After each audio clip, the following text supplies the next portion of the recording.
Buonasera a tutti, intanto vi ringrazio, avete conosciuto il mio vice sindaco, dunque avete capito l'intensità che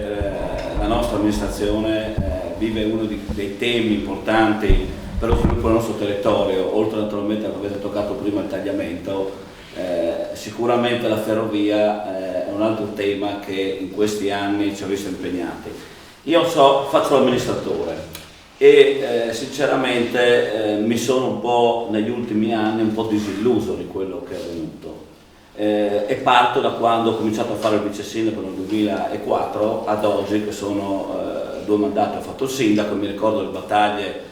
che abbiamo fatto per questa riattivazione, assessore allora era Maria Grazia Santoro, ma anche con i sindaci di allora, no? Quando dicevamo Trenitalia, ridacci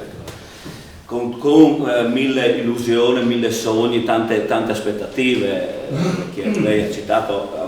tutti e 3 i relatori avete toccato dei punti che ritengo fondamentali, no? Che era una ferrovia militare, non era una ferrovia perché io tocco il mio territorio, ma ho visto anche gli altri, non era per le zone artigianali, per la popolazione, bisogna essere onesti, no? Ecco, ha quel sogno che poteva essere, e che io spero ancora possa avvenire, quella di una linea ferroviaria turistica. Ma quanti anni che stiamo aspettando? Non possiamo continuare ad avere una gestione del territorio, e dico del sedime ferrovia, in queste condizioni, dove ad oggi ci ritroviamo, no, a gestire 4 treni storici, grazie naturalmente all'interessamento dell'amministrazione comunale, perché se io non telefono l'altro giorno per il treno della Grande Guerra del 16 novembre, ancora un po' non sapevamo neanche che arrivava il 16 novembre. Quindi è impensabile che noi teniamo, e perdiamo quante occasioni di sviluppo del nostro territorio. Mi piacerebbe vedere quella ferrovia riattivata, mi piacerebbe vedere quel progetto di metropolitana leggera che io più volte ho scritto in regione, dove mi sogno già il mio progetto di sviluppo dell'altopiano di Monteprat, bicitreno, dove ho proposto più volte, ho detto arrivati in stazione a Corrino, scendono i ciclisti, vanno su in Monteprat, soggiornano nel mio albergo diffuso o nei bed and breakfast che abbiamo, ripartono magari da Pinzano o da Forgale, Bagnanduis, che è la nostra stazione, ma tutte tante promesse, ma concretamente noi non vediamo niente come amministratore e perdiamo occasioni. Noi siamo dei comuni, piccoli comuni, parliamo di spopolamento, di residenzialità, e poi questi progetti nessuno li porta avanti, perché ormai rendiamoci conto, Emiliano, che la regione, non mi interessa ancora il politico, e voi sapete che parte sono sicuramente in questa sala, forse sono in netta minoranza, ma io quando guardo non guardo la bandiera, guardo il mio territorio, e ad oggi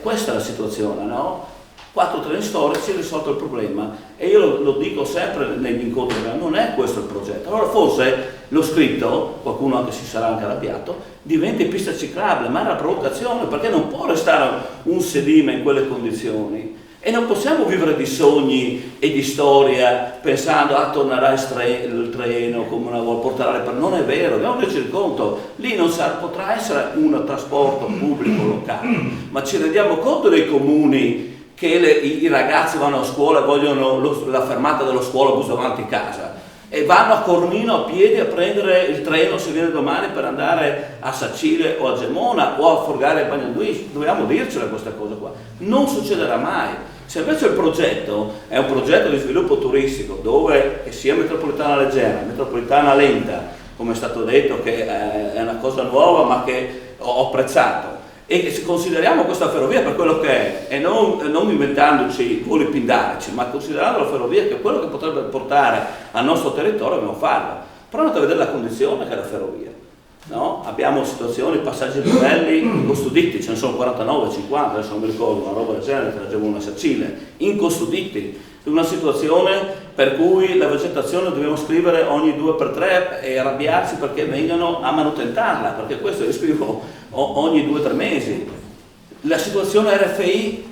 voi avete una stazione e non siete fatti a fare foresteria, ma sapete, vi mando tutte le PEC che ho mandato io, dove da Verona mi hanno chiamato pensando che a Cornino e a Flagogna ci fosse lo stabile.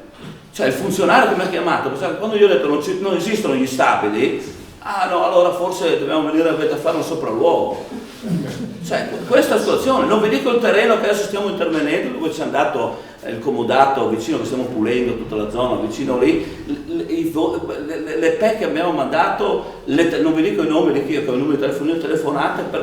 questa dopo un po' un amministratore, no? Anche noi abbiamo avuto per 2 stazioni 80.000 che adesso non bastano più, no? Per 2 stazioni, per 2 centri, diciamo, con tutte le complicazioni che ci sono per modificare un articolo. Allora un'amministrazione dopo si trova in difficoltà e dice non vada avanti, quando ci potrebbero essere invece delle opportunità importanti su questo. Condivido che possa essere la soluzione una pista ciclabile vicino, a fianco alla ferrovia, è un altro sogno, ma qui il tempo passa, no? L'ho scritto l'altro giorno, lo scrivo ogni tanto sui gruppi social della ferrovia, cioè si incavano anche con me, ma è dal 2012, ci rendiamo conto che dal 2012 è uscito questo treno, il Minuetto a Meduno, siamo nel 2026. Cioè io ho fatto il vice sindaco, il sindaco 2 mandati, l'assessore soltanto sindaco e ancora il treno, non abbiamo un progetto su quel treno, per quante occasioni prendiamo? Questa è la realtà, e noi che ci prendiamo in giro, questa è la realtà dei fatti, e perdiamo delle opportunità importanti di sviluppo del nostro territorio. Questa è la situazione che è ad oggi, ed è vero perché quando ho fatto vedere quel documento era la mia firma a firmare, io ero Pinzano a firmare quello lì, ed ero entusiasta di quel risultato. Però dopo mi sono un po' disilluso e col vice sindaco dibattiamo, ma cosa dobbiamo fare? Vediamo che altri territori hanno uno sviluppo, che siano in regione o fuori regione, importante, e noi invece perdiamo delle occasioni e dibattiti su dibattiti, ma questo può essere sul treno come anche su altri argomenti. Io ogni tanto vado a leggermi i convegni che ho partecipato, l'UNCEM, non so se sapete, o ANCI, no? Vado a vedermi di 20 anni fa. Dopo 20 anni trovo che le stesse cose non sono state fatte, allora dico, ma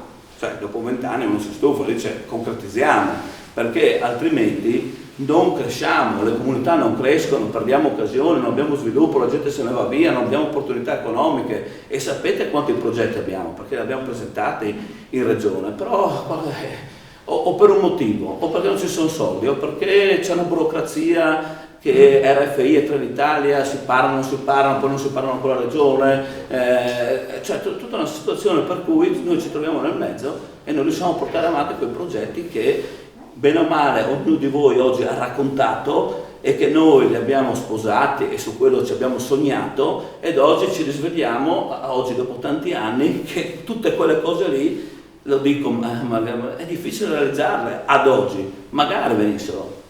Siamo qua come amministrazione comunale noi a condividere e a spingere perché questo possa avvenire, però non possiamo aspettare altri 10 anni, trovarci qua nel 2032, che io non sarò più sindaco, sarà magari amministratore ancora Luigino o qualcun altro, a ritrovarsi a fare un convegno dove saremo ancora qui a discutere di 4 treni storici. Non possiamo vivere, non possiamo, lo dico io alla regione, non può la regione continuare a finanziare, ma perché anche se le riempie. Cioè signori, se non ci sono associazioni che organizzano i programmi, con promoturismo e regione, non facciamo niente. Cioè devono essere amministrazioni comunali che si attivano con le proprie associazioni di volontariato a organizzare il programma e a sostenerlo, ma non è quello lo scopo, no? Non è quello lo scopo. Quindi mi auguro veramente che queste serate siano veramente qualcosa che arrivi quel messaggio importante anche di dovere, perché sblocca la situazione, ripeto, non solo di regione ma di RFI, perché noi in questo ultimo anno, non vi dico le difficoltà a parlare e cercare di trovare soluzioni con RFI, lo dico qua perché ho avuto l'esperienza. Quello solo prima di uscire